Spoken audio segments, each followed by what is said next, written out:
What's up, guys? It's your friendly neighborhood Hanzo, back with another Dragon Ball Z Dokkan Battle video. Today we're going to be doing the first stage of Boss Rush 2, which contains what are known as the Demigod leaders, the 3 key and 100% leaders for each type. I've actually tried recording this video a few times now, and it's been pretty unsuccessful to say the least, so hopefully if you're watching the video that means that this time was successful. And if you're here, enjoying the success of making this video, definitely leave a like and subscribe, and comment down below what you would like to see in any Dokkan video, but in particular, what kind of team you'd like me to use for Boss Rush. I have plenty of units that have been sitting in my box for a while, and hopefully, if you guys would like to see some interesting teams, I can try to build them for the next video. So yeah, going into the first event, which is the Super Saiyan Blue Kaioken event. We're going to be using the Majin Blue Saga category team today, with the LR Goku and Vegeta as a leader.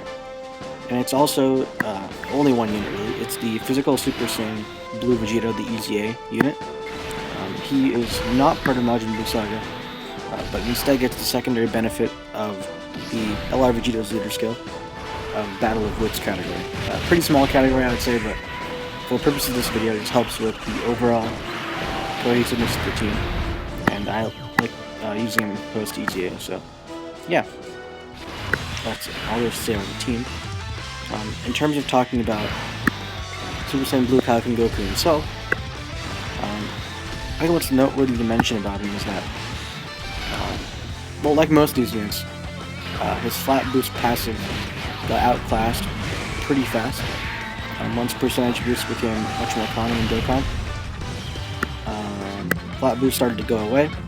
And if you don't know what a flat boost is, that just means that instead of having a percentage boost in the passive for attack or defense, a flat boost means that you get a set attack or defense, whatever boost. Like, for example, attack plus 10,000 at the start of the turn. That would be a flat boost passive.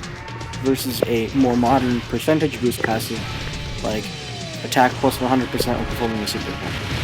And that's the main distinction, I would say, that makes these flat boost passives kind of relics of an older Dokkan, where the scaling wasn't as large as it is now, because leader skills nowadays give upwards 150, 170 for each stat.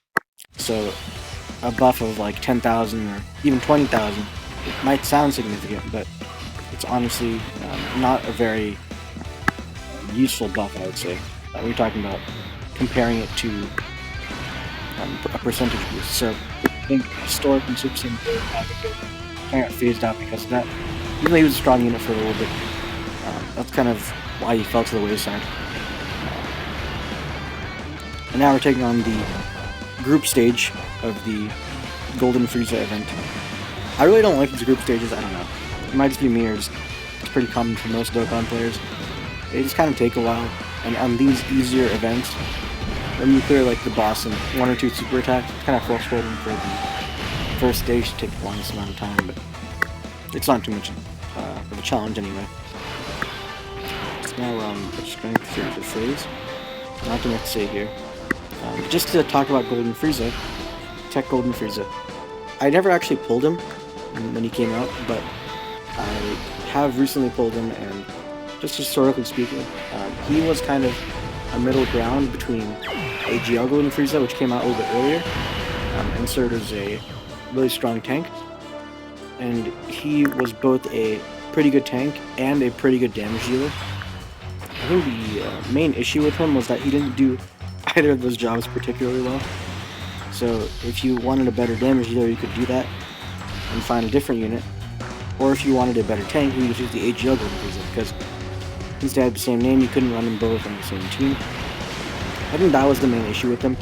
He didn't do either of his jobs particularly well, and I don't know, he was just outclassed by other units who did his job better. Alright, so now we're on the Tech Golden Frieza phase, and like I was mentioning, he wasn't a particularly strong unit, but certainly post-EZA, he is a very good unit. Ironically, both the jobs he was supposed to do well initially, tanking and doing a pretty solid amount of damage. So definitely, I'd recommend using him if you can beat the EZA. not exactly sure what no, it's Wicked Bloodline category, that's what it is. If you have that team, it's pretty restricted category, but it's certainly a fun team to run on. I think he's on a couple of other categories too, so honestly for me, I like using a lot of these units that maybe aren't like the best, but you're able to like run them on fun teams. Get tired of using all the Goku and Vegeta and like Goku Stamina, Vegeta Stamina, all these categories that are pretty widely used. It just for me, it's not really that fun. So let's talk about this stage, which is a pretty interesting one. It actually has a countdown mechanic.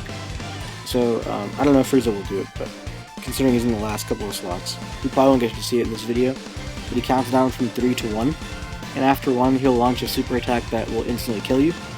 And that caught me off guard definitely the first time I played through the event. I was not expecting to just die in one hit.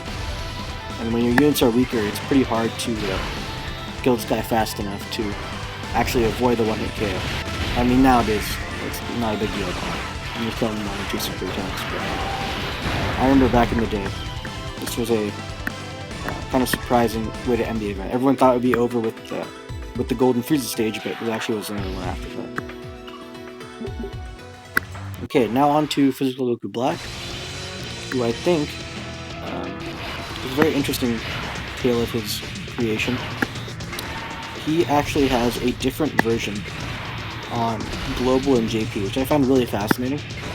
The only difference, I believe, is that the Global version gives Extreme Class 3 Ki, and that sounds like a pretty small difference, but it actually made a huge shift in relevance to Goku Black. On JP, he wasn't that useful, honestly. He gained attack, I believe, for every physical Ki sphere obtained as a flat boost too. So as a nuker, he wasn't really that great, and that was all he did. So it just felt like you can do more damage with other units with a percentage boost, and without relying on nuking. I know nowadays nuking is a pretty popular mechanic, but definitely when orbs weren't as prevalent, and it was harder to get Ki, you don't really want to waste your Ki spheres, albeit in an unreliable way too, on a unit that got a flat boost. So Goku Black wasn't great, but with 3 Ki on the global version, he became a very useful support unit to have on basically any extreme class team. And because his name was Goku Black, there wasn't that much competition for his name, because like you know, you can't run units with the same name in Dokkan on the same team. So he didn't have a lot of unit competition, so he was often the best Goku Black to run. And that made him just extremely useful for a very long time.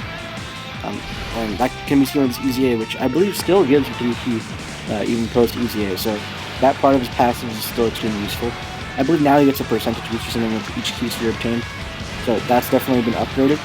But yeah, Goku Black, I think, on the global version, was always a pretty good unit to have. Like, even if his nuking wasn't that useful, the 3 Ki to extreme types was pretty far ahead of its time, and made running extreme teams a lot more viable. Okay, now on to the most annoying stage, I would say, in this entire boss rush, the Cell Jr. stage. Like I mentioned with the Golden Frieza stage, the Golden Frieza Army, this is that stage, but turned up to 11, so that's gonna be a lot of fun dealing with all these little Cell Juniors. Talking about STR Cell, he was kind of a polarizing unit, I would say, because he has the same name as Tech Cell, but he had a completely different role. Tech Cell, as you guys know, the nuker. Similar to Goku Black, he would gain a certain amount of attack and defense with each Ki sphere obtained. Excuse me. And STR Cell kind of had a completely different role. He was pretty useful for World Tournament, but he also, similar to like many of the Gotenks units that we'll cover in later episodes, he would have a different super attack depending on the amount of Ki he would have. And I think that was quite an interesting mechanic at the time, but it made him kind of difficult to use. Because if you wanted to use him in a World Tournament, you'd have to get his 11 Ki super attack, which is a pretty specific number. With like 12 Ki or 10 Ki, it's a little bit easier to get to, but 11 is a very hard number to get to. That means you only have 1 Ki left open. And I don't know, I think that made him kind of difficult to run in the World Tournament setting. And as a unit, he was alright. He was a pretty okay unit, I would say. similar to Golden Frieza, they tried to make him pretty versatile, but the lack of strength in any one area, at least in my opinion, made him pretty difficult to be consistent and to actually have a role. And unfortunately, I think that's kind of the same with EZA. If you compare him to the Texel EZA, Texel is known for being a very powerful and potent nuker because of his high stats and the percentage-based attack and defense he gets with each key sphere. And so if you can get him like 3 or 4 or even like more orbs, he can do like a crazy amount of damage. He can be pretty crazy strong. Whereas Strength Cell, he kind of still has the same problems he did back when he was originally released. He does a little bit of everything, and that might seem great until you realize that there are units who can do any one of those jobs just a little bit better than you can. So if you want a damage all unit, then you can find someone better. If you want someone with just pure single target damage, you can find someone better. If you find a better tank, you can find just a better unit for anything. Because at this point there are so many units in Dokkan that all have different roles. It becomes kind of pointless to have a unit who's a jack of all trades, because you can find someone who does their job better. Unfortunate for STR Cell, but yeah, that's where we are. Alright, now we're on to the last Dokkan event, which is the Super Saiyan Blue into Vegeta stage. Honestly, this unit was pretty strong for a long time. I believe his passive was attack plus 100%, which is a pretty sizable boost, I would say. The main issue with him, and I think that's more of a recent thing, is that there have been a lot of Super Saiyan Blue Vegeta. I mean a lot. There's the STR, or Tech, or Physical. If you name a type, there's probably a Super Saiyan Blue Vegeta for that type. And so, the issue arises is that all these Super Saiyan Blue Vegetas will probably get an EZA at some point, and they'll be relevant for about a couple of weeks to a couple of months maybe, and the next one will get an EZA.